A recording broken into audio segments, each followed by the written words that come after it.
순교가 선교의 문을 열다라는 제목으로 하나님 말씀을 함께 나누겠습니다. 초대교회가 성령과 지혜가 충만한 사람 7명의 사역자를 세웠는데 이 중 첫 번째 언급된 사역자가 바로 스데반 사역자입니다.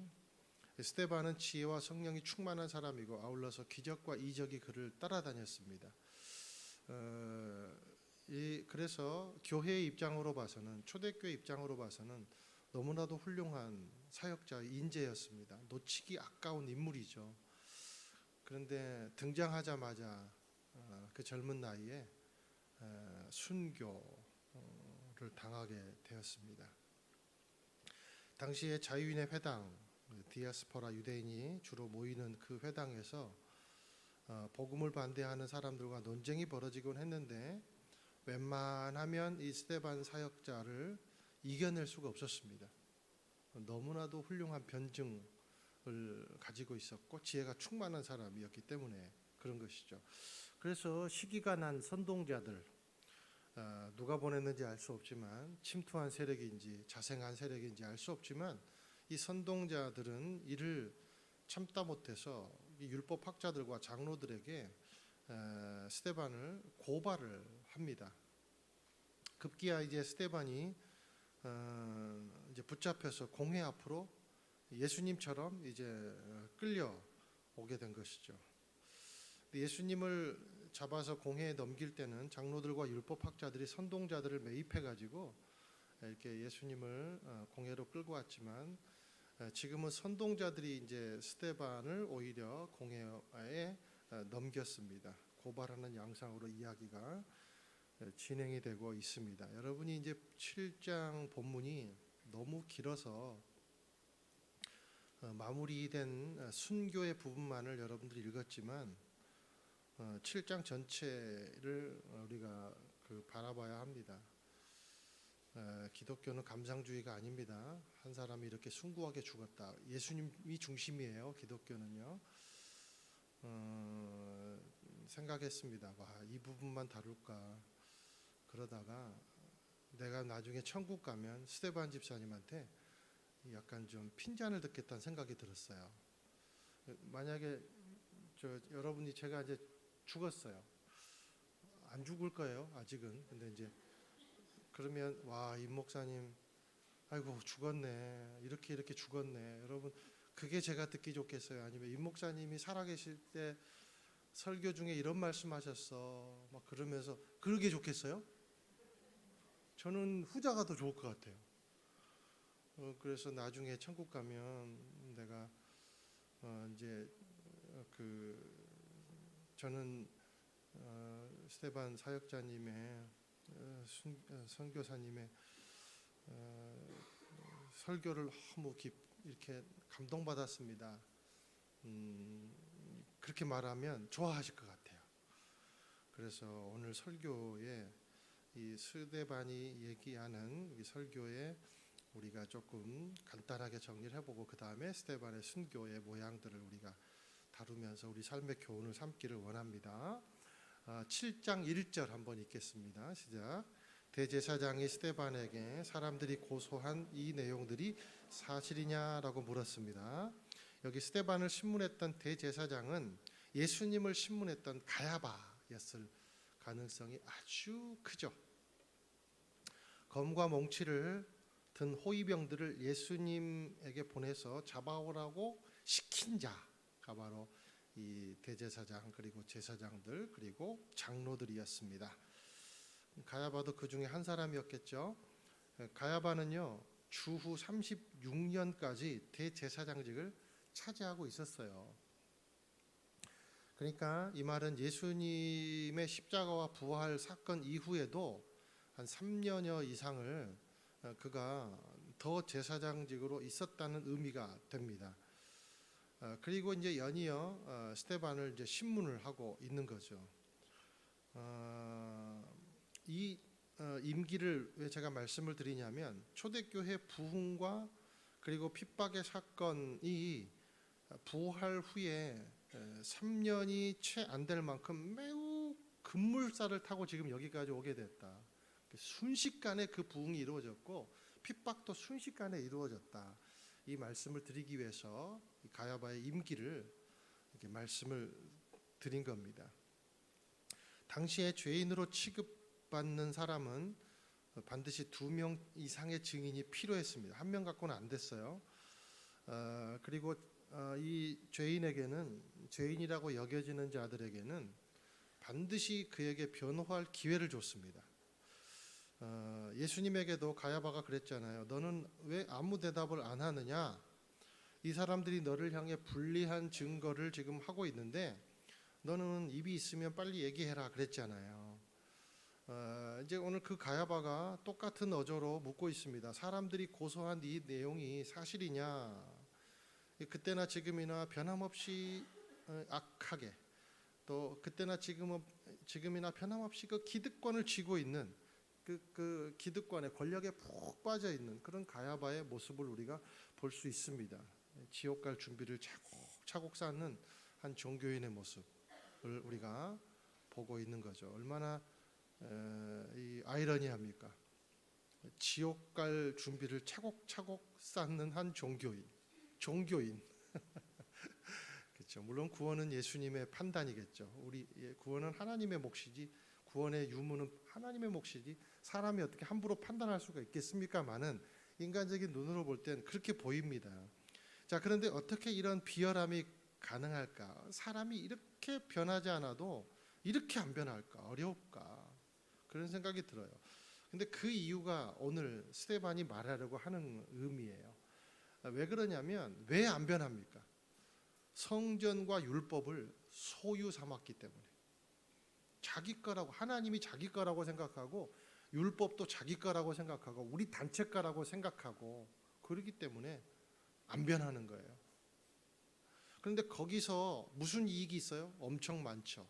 여러분, 하나님이 내 소유고 당시에 이 종교 지도자들과 그리고 율법학자들, 장로들이 또 그 민족이 하나님을 자기 소유로 삼았을 때, 그리고 율법을 자기 소유로 삼았을 때 거기서 나오는 이익이 있었다는 거예요. 권세가 있었다는 거예요. 그래서 그것을 꿀 빨듯이 지금 빨고 있기 때문입니다. 여러분, 우리도요, 우리가 직분을 가지려고 하는 것, 그리고 교회의 사역, 그리고 교회 자체가 여러분 이익 단체라고 생각하면요, 내 권세를 누리는 것으로 생각하고 내 자아 실현을 하는 것으로 생각하면요, 반드시 우상에 빠집니다. 그것이 지금 스데반이 이야기하고자 하는 요점이에요. 자, 2절 한번 읽겠습니다. 시작. 이 말에 대해 스데반이 대답했습니다. 형제들이여, 그리고 어르신들, 내 말을 들어보십시오. 우리 조상 아브라함이 하란에 살기 전 아직 메소포타미아에 있었을 때 영광의 하나님께서 그에게 나타나. 자, 스데반에게 무죄를 주장할 수 있는 지금 기회가 주어졌어요. 그런데 스데반이 형제들 그리고 어르신들이여 하면서 시작한 설교는 무죄 주장이 아니라 자신을 나는 무죄하다는 것을 주장하는 얘기가 한마디도 안 나와요. 온통 그 말은 뭐냐면 기독교 변증에 가깝습니다. 왜 우리가 예수님을 믿을 수밖에 없는가? 왜 하나님은 성전 안에 갇히지 않는 분인가? 이것을 설명을 하는 거예요. 왜 하나님은 우리의 소유가 될 수가 없고 우리가 하나님의 소유인가를 지금 변증을 하는 거죠. 여러분, 이 스데반의 이 설교, 이 사도들도 심지어 신학자인 바울도 이렇게 긴 설교를 하지 못했어요. 2절에서 시작한 설교가 53절에 가서야 끝이 납니다. 평신도인 이 사역자 스데반이 이 설교가 얼마나 위대한 설교였는지 학자들은 또 이렇게 얘기하는 학자들도 있어요. 이 변증 설교가 사도 바울의 신학의 토대가 됐다. 이렇게까지 이야기하는 사람이 있습니다. 그러니까 여러분, 이 설교를 여러분들이 주의 깊게 들어야 돼요, 안 들어야 돼요? 들어야 돼요. 교훈을 삼아야 돼요. 그런데 설교를 다 읽을 수가 없기 때문에 지금 54절부터 읽었어요. 그래서 제가 이 설교를 여러분들이 읽기에 도움이 될 수 있도록 한번 이렇게 정리를 해봤습니다. 먼저 제목, 이 변증의 제목은요, 이렇게 정해봤어요. 복음적 시각으로 본 성전과 율법, 또는 성전과 율법의 진정한 의미, 이렇게 한번 설교 제목을 붙여볼 수가 있겠습니다. 등장 인물이 있습니다. 변증에 등장하는 네 사람이 있습니다. 주요 인물 아브라함, 그리고 요셉, 그리고 모세, 그리고 다윗입니다. 중심 성구, 여러분들 중심 성구는 이 긴 설교의 중심 성구는 49절에 있어요. 49절에다 여러분 동그라미 쳐놓고 그 옆에다가 이사야 66장 1절을 여러분들 써놓으시면 이 본문이 이해가 됩니다. 한번 읽어볼까요? 이사야 66장 1절입니다. 시작. 여호와께서 이렇게 말씀하셨다. 하늘은 내 보좌이고 땅은 내 발판이다. 그런데 너희가 나를 위해 어디에 집을 짓겠다는 말이냐? 어디에서 나를 쉬게 한단 말이냐? 자, 이사야 66장 1절은 이 변증 설교의 아주 중심이에요. 중심. 무엇을 설명하려 하는가? 이제 나오죠, 답이. 하나님은 성전에 갇힌 분이 아니다. 그런데 너희들은 하나님을 성전에 가둬놓았다. 하나님은 율법에 갇힌 분이 아니다. 그런데 너희들은 문자에다가 하나님을 가둬놓았다. 지금 이 말이에요. 스데반이 고소가 돼서 여기 잡혀온 원인도 바로 이 시각차 때문입니다. 우리 7장 14절 한번 읽어 보시겠습니다. 시작. 모세가 우리에게 전해준 관습들을 바꿀 것이라고 말하는 것을 들었습니다. 그렇죠? 고소의 두 가지 주제가 뭐예요? 성전과 율법. 그래서 이 스데반도 이것에 대해서 변증을 지금 하는 거예요. 나사렛 예수가 이것을 무너뜨리고, 이 말은 비슷하지만 전혀 맞지 않습니다. 예수님이 손으로 짓지 아니한 성전, 그러니까 자기 자신의 부활을 이렇게 비유로 얘기를 했는데 이들은 성전에 꽂혀 있는 거예요. 건물에 매여 있는 겁니다. 바꿔 말하면 성전을 하나님을 가두는 장소로 사유화를 한 거예요. 하나님이 물컵에 든 물도 아니고 어떻게 가둘 수 있겠습니까? 그래서 스데반이 이사야 66장 1절을 사용한 거예요. 인용을 한 거예요. 또 두 번째 보니까 모세가 우리에게 전해준 관습들을 바꾼다, 이렇게 고소를 한 겁니다. 이것도 새빨간 거짓 증언입니다. 예수님은 나는 율법을 폐하려 온 것이 아니라 어떻게 했어요? 완성하러 왔다라고 예수님은 선포를 하셨어요. 그런데 모세의 율법이라는 글자 안에 이들이 하나님의 말씀을 가둬버린 거죠. 사유화한 거예요. 바꿔 말하면 하나님의 법을 자기들이 믿고 있는 글자 안에 가둬버린 겁니다. 주인이 돼버린 겁니다. 그것을 우리가 뭐라 그러냐면 선민의식이라는 거예요. 여러분, 이 당시에 이들은 이 문제는 너무나도 심각한 문제였습니다. 그러니까 이 성전과 율법에 대한 의식 때문에 복음을 못 만나는 거예요. 예수님을 만날 수가 없는 거예요. 하나님을 자기 사유화를 만드니까, 그리고 율법을 자기 사유화를 만드니까 복음을 못 만나는 거예요. 복음이 전해질 수가 없는 거예요. 넘어설 수가 없는 거예요. 여러분, 우리 삶도 마찬가지예요. 이것이 이 시대의 이야기가 아니라 우리의 이야기예요. 우리도 하나님이 내 것이라고 생각하고 하나님을 사유화하고 하나님이 나의 기도만 들어주시는 분이라고 생각하면 그것은 반드시 우상이 된다는 거예요. 복음으로 더 이상 나아갈 수가 없는 거예요. 하나님이 우상이 돼버리는 거예요. 스데반이 가진 복음적 입장에서 볼 때 성전과 율법은 사유화가 불가능하다. 쉽게 얘기하면 하나님이 니네들이 등기에 기재해준 주소에만 임하시는 분이 아니라는 겁니다. 하나님의 내비게이션은 하나님을 믿는 전 인류를 향해 있지, 그분의 내비게이션은 결코 예루살렘 근처만 안내해주는 1메가바이트짜리 용량의 내비게이션이 아니라는 거예요. 하나님의 마음은 이름 모를 부족의 한 영혼에도 있고, 오늘 힘들게 살아가는 수험생의 마음속에도 있고, 하나님의 마음은 불안감에 어쩔 줄 몰라 하는 우크라이나 난민의 마음속에도 있고, 하나님의 마음은 임금도 받지 못하고 내일을 걱정하는 이주민들의 삶 속에도 있다는 거예요. 하나님의 마음은 부자의 마음에도 있고, 가난한 자의 마음에도 있고, 선한 이의 마음에도 있고, 죄인의 마음에도 있고, 고아와 과부의 마음에도 있고, 팔다리를 사지를 잃어버린 자들의 마음에도 있고, 사지 멀쩡한 자들의 마음에도 있고, 길을 가는 자들의 마음에도 있고, 길을 잃은 자들의 마음에도 있고, 그가 누구이건 어떤 종족이건 어떤 시대건 그 안에 하나님의 마음이 있더라는 겁니다. 이게 스데반이 말하고자 하는 요지라는 거예요. 이것을 알아야 예수님을 만날 수 있다는 거예요. 그래서 2절에 아브라함부터 이야기 등장시키는 겁니다. 아브라함에게 하나님의 영광이 나타났는데 약속의 땅에 나타났냐, 성전에 나타났냐? 그게 아니다. 갈대아 우르에 나타났다. 우리도 알지 못하는 그 땅에 나타났다. 성전도 약속의 땅도 아니고 이방 땅에 먼저 나타났다. 그러니까 하나님은 하나님이 그냥 나타나고 싶은 곳에 나타나신다. 하나님은 그가 구원하시고자 하는 그 사람에게 하나님은 나타나신다는 거예요. 하나님의 주권이라는 거예요. 하나님의 방식이라는 거예요. 또 10절에 보니까 하나님의 영광의 영광이 약속의 땅에 나타났냐? 그 임재가 약속의 땅에 나타났냐? 이집트에 있는 요셉에게 나타났냐? 어디에 나타났어요? 생면부지의 땅에 나타났다. 하나님은 그냥 나타나고 싶은 곳에 나타나신다. 임재하신다. 하나님의 영광은 하나님이 구원하시고자 하는 그 사람에게 나타나신다는 거예요. 그런데 너희들이 마치 요셉의 형들이 요셉이 예수님의 예표가 되는데 형들이 요셉을 시기한 것처럼 너희들도 그렇게 시기해서 결국 예수님까지 잡아 죽였지 않느냐. 화인 맞은 양심이 되지 않았느냐라는 거죠. 30절에서 32절을 또 보면 하나님의 영광의 임재가 모세에게 나타났는데 그것이 성전에서 나타났냐? 지정된 장소에서 나타났냐? 약속의 땅에서 나타났냐? 그게 아니라는 겁니다. 어디에서 나타났어요? 미디안 광야에 나타났다는 거예요. 그리고 모세에게 나타날 때 하나님이 이렇게 말씀하십니다. 내 발에 신을 벗어라. 그러죠? 여기는 거룩한 땅이다. 하나님이 임재하시는 그곳이 거룩한 땅이지 너희들이 정해놓은 그곳만이 거룩한 땅이 아니라는 겁니다.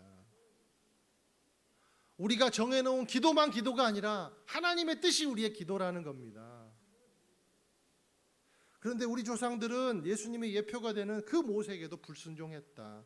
그리고 지금 후손인 너희들도 똑같이 그렇게 하고 있다. 그것을 넘어서야 예수님 만날 수 있다. 너희들이 성전이 너희들이 소유하고 있다고 착각하고 율법이 너희들이 갖고 있다고 율법을 너희들이 갖고 있다고 착각하고 그러니까 복음이라는 것을 만날 수가 없다. 그리고 그 착각은 그냥 착각에 그치는 것이 아니라 어떻게 되냐면 우상화가 되고 결국 그것이 예수님을 죽이는 그런 일이 될 수밖에 없다라는 거예요. 우리 삶도 마찬가지예요. 하나님을 소유 삼고 하나님을 내 인생의 알라딘 요술램프로 삼으면 반드시 그것은 우상화가 되고요. 그리고 우리가 인생의 난관을 만났을 때 하나님을 원망하고 하나님을 놓아버리는 일들이 되더라는 겁니다. 하나님은 사유할 수가 없어요. 우리가 하나님의 소유예요. 하나님이 우리의 소유가 아니고 이 의식이 우리를 살리는 줄로 믿어요. 여러분이 이 의식이 있어서 예수님 만난 거예요. 안 그러면 그 반대면 예수님 못 만나요. 그리고 인생에서 난관 만날 때 예수님 놔버리는 거예요. 여기 이제 네 번째 인물이 굉장히 중요해요. 네 번째 인물은 여기서 이제 네 번째 인물을 설명하면서 이사야 66장 1절의 고백이 인용이 드디어 나와요.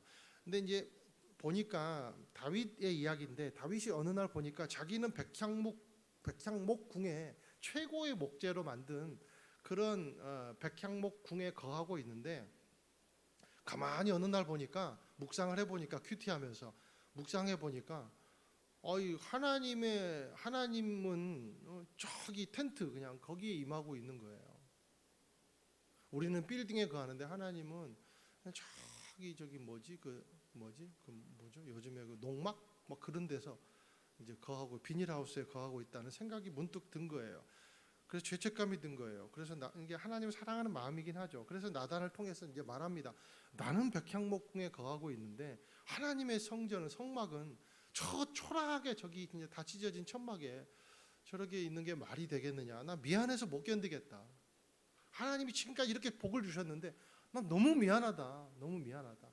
그래서 나단이 그것을 보고요. 와, 진짜 가상하게 생각했어요. 인간적인 생각으로. 그래서 하나님께 이제 이렇게 이럽디다 이제 얘기를 하니까 하나님이 허락해요, 안 해요? 안 해요. 너무 인간적인 생각이기 때문에 그런 쓸데없는 생각이다. 바로 거절합니다. 그런데 다윗이 계속해서 인간적인 생각을 갖는 거예요. 나만 이런 곳에 가다니, 나만 이런 곳에 가다니, 미안해 죽겠습니다, 미안해 죽겠습니다. 계속 하나 큐티하면서 일일자 큐티에도 그거 써놓고, 2일자 큐티에도 그거 써놓고, 30날 큐티에도 막 그거 써놓으니까 하나님이 너무 그냥 가상해가지고, 그래 한번 지어봐, 이제 그렇게 이제 한 거예요. 그러니까 아무것도 아니에요. 그냥 그렇게 지어봐 한 거예요. 마치 이런 거예요. 대저택, 끝이 안 보이는 차를 타고 한 30분은 들어가야 되는 그 대저택에 사는 그런 어린 아이가, 자녀가 잔디밭에다가 텐트를 하나 깐 거예요. 텐트를 하나 깔아가지고 만들어가지고 거기다가 이제 데코를 하고 뭐 I love you, 파파 막 마마 막 그러면서 이제 막 써놓고 막 배너 달아놓고 막 그런 거예요. 그러면서 엄마 아빠를 막 불러요. 그래가지고 엄마 아빠, 내가 엄마 아빠를 위해서 이렇게 예쁜 집을 지었어요. 여기 한번 들어와 보세요. 그러는 거예요. 그러니까 엄마 아빠가 가상하잖아요. 이 쓰잘데기 없는 거 치워라. 우리 집이 지금 얼마나 큰데 그러겠어요? 그래서 그래 그렇구나. 아이고 잘했어. 그러면서 그냥 잠시 들어가 준 거예요.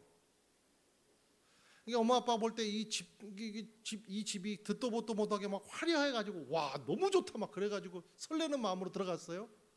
절대로 그래. 왜냐하면 대저택이 있는데 30분을 차 타고 들어가야 되는. 아이고 우주와 천지 만물이 하나님 거잖아요. 그런데 무슨 성전 하나 그 조그만한 거 비닐하우스 그 조금 금붙이 몇 개 붙였다고 그것이 하나님이 너무 좋아하겠습니까? 그냥 아이의 마음이 가상해서 들어가 준 거예요. 이것이 성전이라는 거예요. 그러니까 하나님 앞에 성전은 바로 그 이상 그 이하도 아니라는 거예요. 여러분 우리 교회당 그 이상 그 이하도 아닙니다. 여러분이 하나님이 임재하시는 교회예요. 성전을 화려하게 만들었다고 지성소가 없어지고 뭐 성소가 없어지고 예배의 형태가 막 이렇게 변화되고 그런 게 아니라는 겁니다. 그냥 건물은 건물일 뿐이다. 이게 지금 스데반이 설명하고자 하는 거예요. 그러니까 건물이 좋아서가 아니라 뭐 때문에 하나님이 임재해요? 약속 때문에. 너무 큰 하나님을 만날 수가 없기 때문에 그래 그냥 이 포인트에서 니들이 이렇게 하면 내가 그냥 만나주겠다. 이게 성전이라는 거죠. 그것이 오늘날 예루살렘 성전이 된 거예요. 그런데 제사장들과 백성들은 이것을 오용을 한 겁니다. 이 성전은 우리 소유다. 율법도 우리 소유다. 다른 말로 하면 하나님도 우리 소유야. 율법도 우리 소유야. 우리를 통과하지 않고는 하나님도 만날 수 없고 우리 말 듣지 않고는 구원받은 백성도 될 수 없어. 그래서 요즘도요 주이시 크리스찬들도 마찬가지로 그렇게 외쳐요. 너희들이 진짜 구원받으려면 유대인이 돼야 된다라고 말해요. 예수 믿는 유대인도 그렇게 얘기해요. 얼마나 이 잔재된 선민의식이 강한지. 이게 여러분 우리가 볼 때는 아무것도 아니지만 이들에게는 너무나도 큰 겁니다. 왜? 이것을 벗어나 예수 만날 수 있기 때문에. 사랑하는 여러분, 여러분들이 진짜 예수님 뜨겁게 만나고 싶어요? 이 의식을 벗어야 돼요. 신앙생활을 오래 할수록 사유와 삼는 습관이 생긴다는 거예요. 사유와 삼, 목사의 자리도 마찬가지고 모든 직분도 마찬가지고 이게 은근히 내 거라는 생각이 드는 거예요. 그러면 안 돼요. 목사부터 그러면 안 돼요. 언제든지 하나님의 소유인 거죠. 내 자체가 하나님의 소유인데 우리가 모든 것이 하나님의 소유잖아요. 그죠? 완전 인본주의에 갇힌 신앙, 하나님의 존재가 돼야 되는데 하나님이 내 소유라고 생각하는 겁니다. 율법의 존재가 돼야 되는데 율법을 소유하려고 한 거예요. 왜? 거기서 이익이 나오니까, 거기서 카타르시스가 나오니까, 거기서 권력이 나오고 거기서 우월의식이 나오니까 더 이상 나갈 수가 없는 거죠. 전진할 수가 없는 거죠. 기억하십시오. 하나님은 소유의 대상이 아니십니다.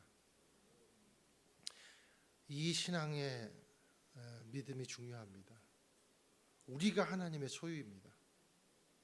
쉽게 얘기하면 우리가 하나님 안에 녹아지는 거지 하나님이 우리의 지배를 받는 것 절대 아니에요.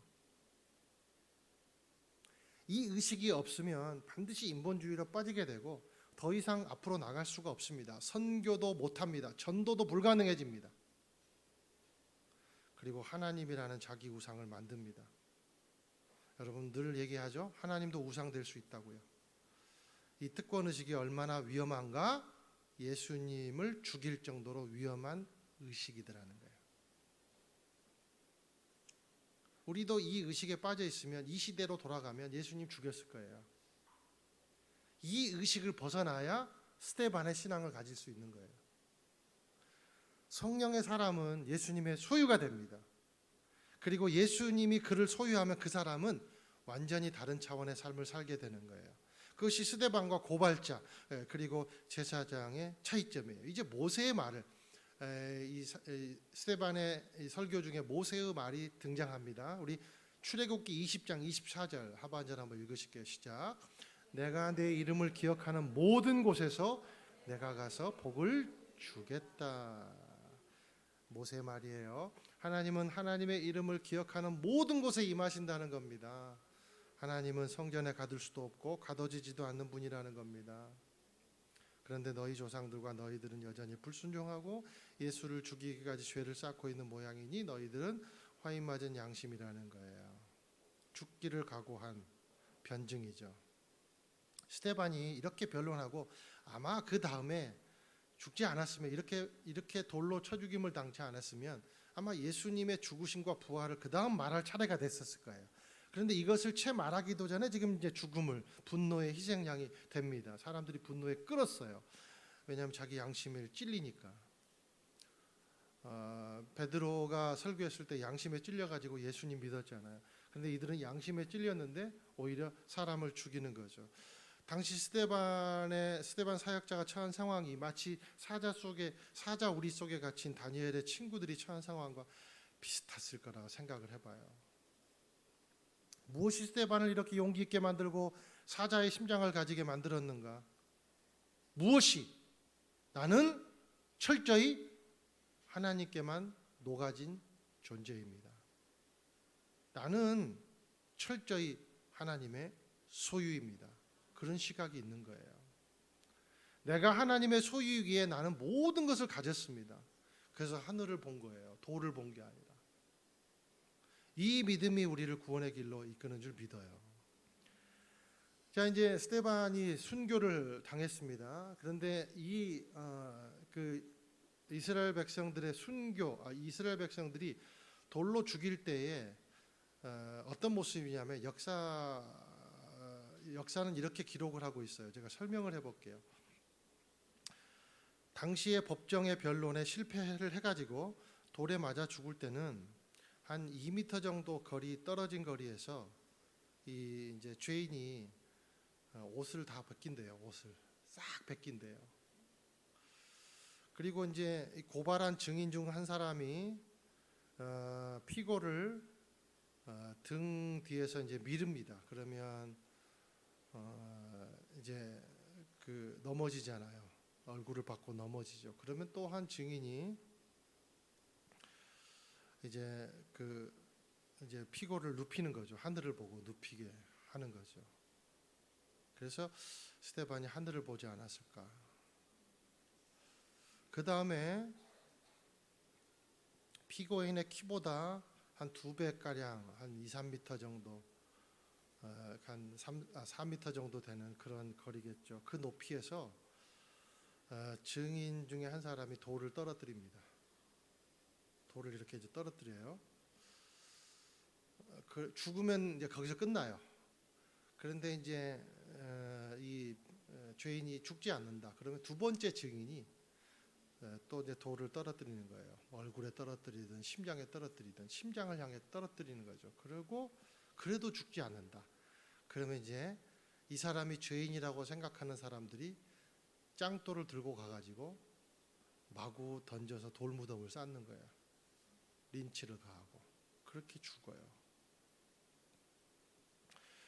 스데반이 이렇게 죽었다. 여러분 한번 상상을 해보세요. 그 광경으로 들어가 보십시오. 얼마나 무섭고 끔찍합니까? 근데 이게 여기에 누가 있었냐면 사울이라는 청년이 있는 거예요.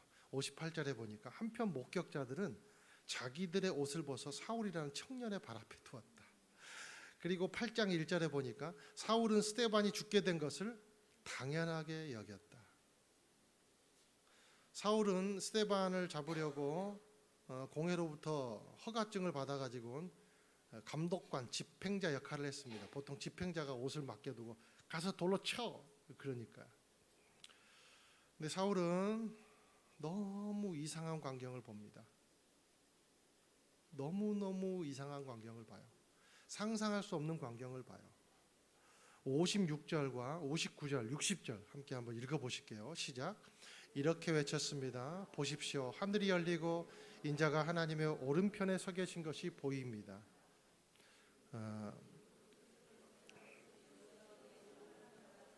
라고 기도했습니다. 그러고 나서 스데반은 무릎을 꿇고 큰 소리로 주여 이 죄를 저 사람들에게 돌리지 마소서라고 외쳤습니다. 이 말을 끝낸 후 그는 잠들었습니다. 이게 마지막 광경이에요. 예수님 이후에 가장 길게 장래 그 죽음을 표현해 놓은 성경의 유일한 인물이 스데반이에요. 예수님 믿고 많은 기적을 행하고 지혜와 성령이 충만한 젊은 사역자, 등장하자마자 죽임을 당한 사역자. 그 모습이 어떤 모습이었나? 예수님의 모습이었죠. 사울이라는 청년은 이 스데반이라는 젊은 사역자가 죽는 모습을 보면서 무슨 생각을 했을까? 그가 기세가 등등의 사람들을, 교회를 핍박하면서도 늘 이 죽임의 장소의 잔상이, 이 스데반의 기도가 그의 머릿속에 맴돌지 않았을까 생각을 해봐요. 예수님도 이렇게 죽었지. 그 모습이 사울의 인생에 얼마나 파장이 되었을까 생각을 해봅니다. 사랑하는 여러분, 우리 인생은요, 죽음은요, 삶과 동일해요. 사는 것은 죽음의 일부고요, 죽음은 삶의 일부예요. 난 여러분들이 죄 짓다가 하나님 보지 않게 되기를 원합니다. 복음 증거하다가, 하나님 일하다가 선명하게 나는 하나님의 소유입니다라고 고백하며 살다가 예수님 보기를 주님의 이름으로 소망합니다. 짧고 길의 문제가 아니에요. 가치의 문제죠. 누구를 고백하느냐가 문제죠. 스데반의 죽음은 너무 헛된 죽음처럼 보였습니다. 교회는 손해를 봤다고 생각했습니다. 그러나 그의 죽음은 마치 이렇게 비유해 볼 수가 있겠어요. 아주 차가운 얼음 위에 떨어진 한 방울의 뜨거운 피, 아주 그 작은 점 하나가 패였겠죠. 그 뜨거운 피 때문에. 그것이 사울이란 청년의 마음을 흔들었고 수많은 그리스도인들이 사도행전 1장 8절의 명령을 향해 가는 마중물이 된 거예요. 한 방울의 피가 된 거예요. 놀라운 거죠. 하나님의 소유된 자들의 죽음은요, 결코 헛되지 않습니다. 그들의 행보는요, 결코 헛되지 않아요. 우리가 하나님의 소유가 된 이상 하나님의 영광은 절대로 소멸되지 않습니다. 저와 여러분이 이 세상에 이 차가운 삶의 자리에서 뜨거운 피 한 방울의 존재가 되기를 예수님의 이름으로 축원드려요. 기왕 사는 거 멋지게 사십시오. 멋지게 사세요. 짧고 길매 문제가 아니에요. 여러분이 파송된 곳에 예수의 흔적이 남고 그 흔적이 수많은 사람들의 마음속에 파장이 되어서 하나님의 영광의 통로가 되는 저와 여러분의 삶이 되기를, 우리 교회가 그런 교회가 되기를 예수님의 이름으로 소망합니다.